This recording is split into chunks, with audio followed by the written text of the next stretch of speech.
Jim Harris, SportingLifeArkansas.com. What's up, Jim? Hello, Pat Bradley. What is going on, my man?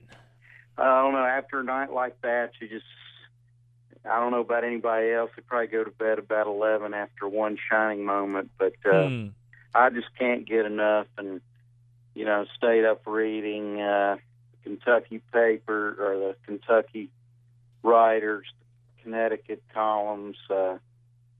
Just had to get the complete look at the game. Because this is it, there's not a next one until next year, as Calipari saying about his team. There's not a next one. Just move on. Let me ask you this question. Yeah, sure. Because going into this game, I'd seen a few people write about this, and I got to thinking, and I kind of agree that UConn, as much success as they've had in the last 20 years, obviously, I believe they won the first one with Calhoun in 99. Yeah. And this is their fourth in 15 years. Right. Do you look at them as a basketball powerhouse, or the way you look at Kentucky or Kansas? Look at them. You do? Yeah, I look at them as being in the elite now. I mean, they won more since 99 than Duke has, Well, yeah, if you look at the numbers, certainly you look at the numbers, but I just look at how much they're talked about, how much they're covered throughout the media, and the only really big news that you've heard from them has been Calhoun and his cantankerous press conferences. Right, and then they were disqualified from competing last year, I guess, because of the APR. And, yeah. I don't know. It just doesn't seem like they get the same. Well, they probably headlines don't. I'm not sure they're not. Some people out there don't hold them a little bit in that, not quite, but some people see them maybe as what UNLV might have been. I mean, kind of a little renegade. Yeah. They had the investigation of Niles, whatever his name was, that they cost an assistant coach's job. Didn't cost Calhoun his job because head coaches are smart enough to not know anything about any underhanded recruiting. Of course, that assistant coach was replaced by Kevin Ollie, and that's how he got the job. Last year he got a 1-year contract, Pat. Imagine that. Yeah, it wasn't like an interim contract. How about that? I mean, basically, it wasn't given a 7-year, $2 million deal, that's for sure. I'll bet he can get one now, or he can get a deal with the Lakers. That was the news coming in. He's another one that I could see have a lot of success on the NBA level, just the way he relates and motivates. Exactly, the relates, I think, is he can relate and motivate. That's well said. I thought he's, I didn't start noticing this UConn team until there was some point in January, and I started following them. And not to toot my horn, but on a local television show here, I predicted UConn to certainly be the sleeper pick of the tournament and make the Final Four. But I started noticing them. I watched how they played against Memphis, and I watched Kevin Ollie's work, and I like that backcourt. I guess the only backcourt in the country that really matched them really well, and you can say, hey, SMU beat them twice, and they did, but the only backcourt I ever saw when they played that could really play with them as quickness-wise was Louisville with, Russ Smith and the JUCO transfer, whose name right now escapes me, but who took over for Siva from last year. But, that was the only backcourt that I thought was a tough matchup for them. As it turned out, the teams in the Final Four, the Harrisons weren't. They were close, but they weren't a tough matchup for them. And I guess the big shocker of all was that how they were so tough a matchup for Scotty Wilbekin. I really didn't think he'd meet his match in the Final Four. I'm still surprised. Well, he'd been able to get. We didn't crown Florida as national champion. Yeah, he had been able to get by everybody, anybody, any kind of defense. He was able to make an impact, and when you saw that, that's when I started to think to myself, well, now wait a second. If they can do that to him, and he's been able to get by and get in the lane and just cause havoc with dribble penetration, what are these guys going to be able to do to the Harrison twins? Because that's what they need to do. They need to get in the paint. And they're not going to so much and I thought that the difference with Kentucky when they started to run that offense where you allow Randall to touch the ball in places where he's successful and Dakari Johnson and then when you saw that early on last night's game, I don't know you probably thought that UConn had a chance all along, or did Kentucky and what they'd done in the past couple games get you flipped and thought Kentucky might come out with this one? I thought they still might, but I agreed with what I was hearing either out of Calipari, I think he was hinting to this, and from the Kentucky writers, and that second game was so much more demanding to those teams. And that's something you always have to watch. I think it was a factor. If you want to talk about it and remind the fans here in Arkansas about it, I thought we look back 19 years ago, I thought that the Arkansas-North Carolina game was so emotionally, mentally, physically demanding of those teams that it put the winner of that game at a disadvantage probably 2 nights later against UCLA. I thought, I've always kind of tried to watch and see which game of the two on Saturday, looked to be more taxing. Because even though you got that one day on Sunday, it's tough to flip it around. You do have to come up with a game plan, but two, you just got to have that energy. And you got to be able to maintain that energy. And I thought that, for the most part, except for really in the early going, UConn just had its way with Florida, and I don't know if they had to expend as much energy as Kentucky did to pull that game out. And then, as you know, Pat, having been there, you expend energy in your celebration after the game. You know what I mean? Yeah, right. After it's over, when you celebrate the way Kentucky did pulling that game out, you expend even more. And then the nerves that they brought to the game last night. People asked Calipari why he took, Julius Randle out after 3 trips down the court. I can promise you, if you're as nervous as those freshmen probably were all day getting ready for that game, and I guarantee you they weren't cocky. They were nervous. Yeah. They were in a tough position. That ate into their energy level as well, and they just didn't match them. It was hard for Kentucky to start to match them. They couldn't match them man to man. They had to go to that zone. They were kind of lucky. Kentucky was really lucky that Daniels was off last night, or it would have been a rout, I think. Because, when they went to zone, if Daniels could have hit his jump shots, it just probably wouldn't even have been a contest. But instead, UConn went through that little stretch, last 6 minutes of the first half, early in the second half. They couldn't hit anything, and he had a pretty good game. But down the stretch, I just think Kentucky didn't quite have that. I thought they were spent late, and they just didn't quite have the energy to get over the hump. Let me ask you something that came up. It always comes up, actually. Calipari, do you think he's leaving Kentucky anytime soon? I don't know. I felt convinced by him last night that no. I just don't see why he'd want to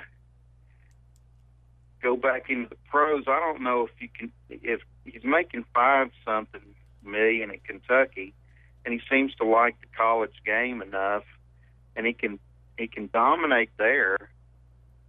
He's not a sure thing in the pros. Think of this, though, Jim. Think of this, right? Sure. And I'm not saying that these guys aren't fantastic top-level coaches, right? Because what makes up a coach is a number of things: their ability to in-game coach, their ability to run a practice, their ability to manage their players, and their ability to recruit. Let's be honest. Nick Saban's success comes because of the 5 stars and 4 stars that he has, and he's able to handle those. He's able to recruit those guys. Calipari, he's able to motivate them and kind of rule over them. Certainly. Same thing with Calipari, right? The first step is he gets them. The next step is he motivates, he pushes buttons, he gets them to where they are, to where they compete for national championships almost every year, right? 3 out of the last 4. So if I look at Calipari or any coach, one thing Calipari has is a lot of influence around basketball. He's got the right connections. He's made some, his networking is legendary, is what he's been able to do. Let's just say, for instance, he has, behind the scenes, made contact with some NBA all-stars, maybe even some NBA superstars who may become free agents after this year, may become free agents after next year. Right. And he does have an opportunity to land in L.A., which we all know, for a player, you want to play for an organization that cares about their team, and a fan base that cares about their team. I mean, I can almost see a scenario where he'd that be could a happen. Star there. He'd be Hollywood. He already is kind of Hollywood. It would make sense of any possibility. He's not going to be the coach of the Atlanta Hawks. No, he's not going to be the next. Sign his own death certificate. The Pelicans. He's not going to. He's not going to be the next Cavs coach or the Knicks coach. I mean, I don't see him in that storm. The only thing that would make sense if he has reached out, his agent has reached out, World Wide West has reached out and gotten an idea where some of these next superstars might land. I don't know. Is Miami going to be able to get everything LeBron wants? Yeah. There's a possibility in that. And there are other guys that you can build championship teams around that he may look at it and say, I just don't know, Jim, with just how fanatical these Kentucky fans are. I haven't been in that situation as a head coach, so I don't know. I don't know if there's only a small number of guys who can relate to that. There was a hint to that a little bit, the way he talked about all that the Harrison twins put up with during the season. And think about this, Pat. You sort of heard a lot of that. I mean, let's take, for instance, your teammate Kareem Reed, who took over after Arkansas had made back-to-back trips to the championship game and won in '94. You were around a lot of, Arkansas's fan base is miles away from reaching where Kentucky's craziness is. But there was a stretch there, and you know how it was. Certainly Kareem took a lot of criticism. Certainly Darnell Robinson took criticism when Arkansas didn't succeed. Yeah, Lee Wilson. A lot of those guys that... there were a lot of guys that right after those 2 years where Arkansas was at the pinnacle, no one... I don't think... I don't know what your personal experience was. It was 97. I was walking on campus, and I didn't realize... Some kid walks by me and said, y'all suck. And I didn't and I was looking around like, was he talking to me? Did he?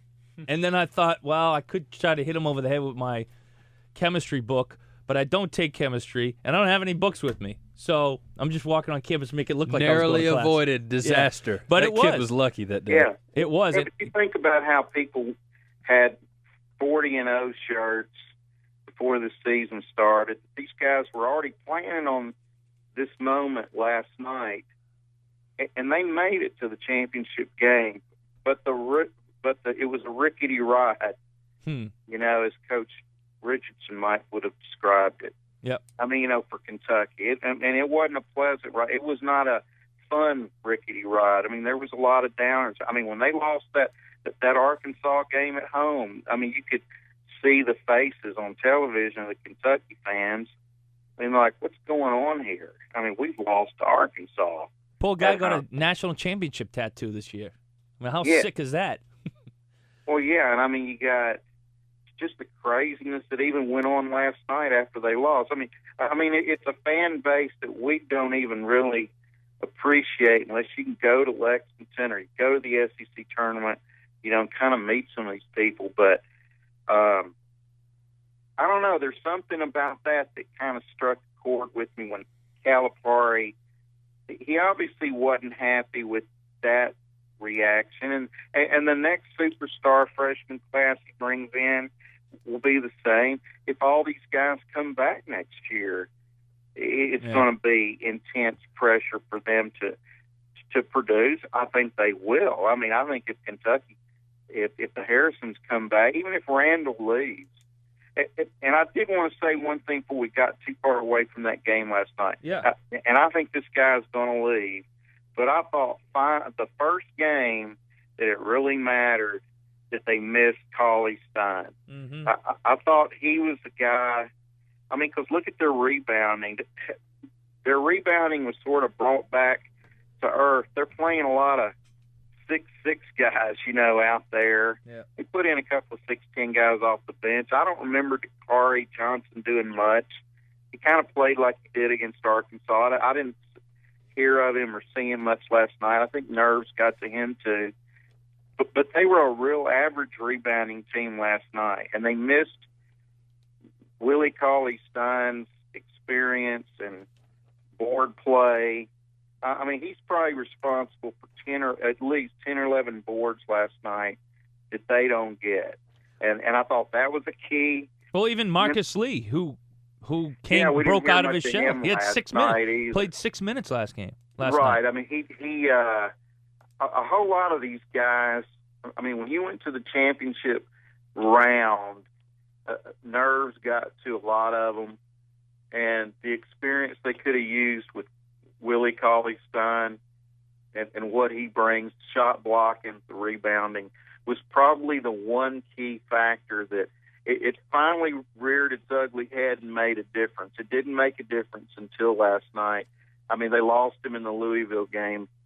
They were able to get by a team they matched up really well with in Michigan, beat them by a buzzer shot, beat Wisconsin with a buzzer shot. But Cauley-Stein was a missed deal. I understand probably he will go, but if he comes back and the Harrisons are back and Young's back, some of those key players there, I mean, that could be an awfully dynamic team next year. I mean, that could be a 18-0 SEC team. Yeah, the way it looks, though, Jim, I think those guys are going to be gone.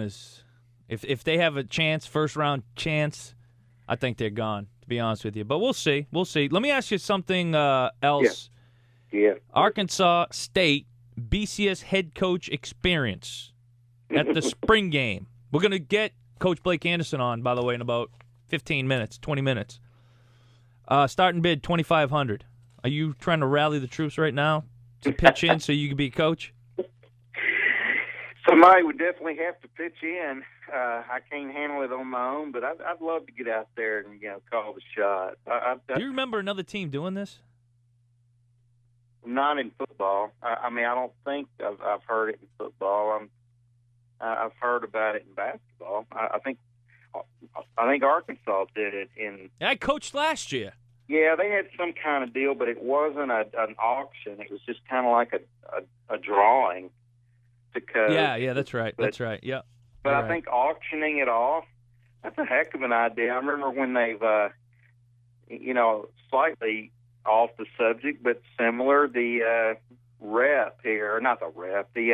the symphony orchestra here used to have this big auction every year to sing, where they would auction the baton to some guy, and I think the late Jerry Davis from affiliated foods would always contribute some nice sum of money to the symphony. Well, here's a way to, at least for Arkansas State, to pad some of that Red Wolf Foundation coffers, and I'd love to see Jeff Long, maybe Brett Bielema, maybe Mike Anderson do that. I'd love to sit Jim, on that sideline. The more that no, seriously though, but in the last few years, I've been talking about the spring game for some reason a lot more and more, and the more former college players that I talk to about their spring game, it becomes apparent to me how little it meant to them and how little it is used as a coach for anything other than for the fans anyway. They would. Most coaches would rather have a day of practice as opposed to the spring game. Well, yeah, I think you're right, Pat. And I think like this scrimmage that Arkansas, or the two scrimmages that Arkansas had last week. I mean, there was one little minor scrimmage, and then of course they had a bigger scrimmage Saturday. Probably meant more than what they'll do in the spring game. They'll split it up, but I mean, there won't be. I doubt there will be any decisions made on starters for the Razorbacks based on. No, Texas A&M isn't even having a spring game this year, right? Well, they're going to have it at Huntsville Penitentiary. What? All right, let's talk. They're going to be the what's that movie? They're going to be the longest yard. Yeah, they should. Jim Harris, before I let you go, Masters this week. Obviously, Tigers. My favorite week of the year. Yeah. Into the basketball. Are you going? I'm not going. No, this you're year. not going. Okay. Although I was tempted to go over there, but the weather's got me concerned. I think they're going to deal with some rain Thursday, maybe. I don't know. It's still big, even though Tiger's not there. Who's it going to be? Well, I mean, what do you got? Rory, Adam Scott? If he's healthy enough, I think Jason Day's due to win something like this. I pushed for him in the PGA, and he didn't win it. But I think that guy's got major winner written on him. I like Jason Day. I don't know. A lot of the so-called experts now with Tiger out of the picture, for some reason they're saying if Bubba Watson doesn't, repeat what he did 2 years ago, look for Dustin Johnson to break through. Man, I don't know if that guy's still got the mental makeup to do it. He's got the swing. He's got the talent. Kind of like Tom Weiskopf was back in the day. And he's probably going to win a major somewhere down the road, but I think he gets in his own way on round 4. But I'd like Jason Day, probably McIlroy, and I hope someday Hunter Mahan wins a major, but he's been fighting injury as well. So there's a lot of guys coming into this thing that you'd like to see win, but they're kind of fighting the injury. So that kind of tells you maybe it's going to be a surprise guy we don't see coming. It's the year for a Mike Weir. There you go. Or as you call him, Mike Weir. I'm always pulling for a lefty Canadian. Jim Harris. Well, it's playing to lefties. I mean, if there's another lefty out there who can break through, other than the Phil Mickelson type or the Bubba Watsons, the course setup now sort of favors lefties because they can come in high with their fade on a course that used to be built to draw. And, now you're just confusing me. You know my game doesn't think like that, Jim. Come on, you're not Jimbo. Left-handed, for one thing. That's a good point. Maybe you should be. Good pint, Jim. Good pint. Well, let's get out there and we'll knock it around ourselves. We'll have our own Masters. Let's do it. I'm in, my friend. And I think you guys are having a tournament here, aren't you? Yeah, around Buzz tournament. 28th? 28th. Monday the 28th. You got it, my friend. Hope that I see you there, Jim. I hope I'm on the list. Yes, you're on the list. I look forward to that tournament. All Thanks, right, buddy. Pat. I enjoyed it. Thank you, Jim. See you. Jim Harris, SportingLifeArkansas.com. They do a wide variety of fantastic stuff over there. Wall-to-wall coverage. Great writing. Well, Jim is an old-time scribe. A learned sage. Yeah. He knows a lot about a lot. Yeah, he does. It's an opinion of value. Yeah. Jimbo Harris is, when he talks, man ought to listen.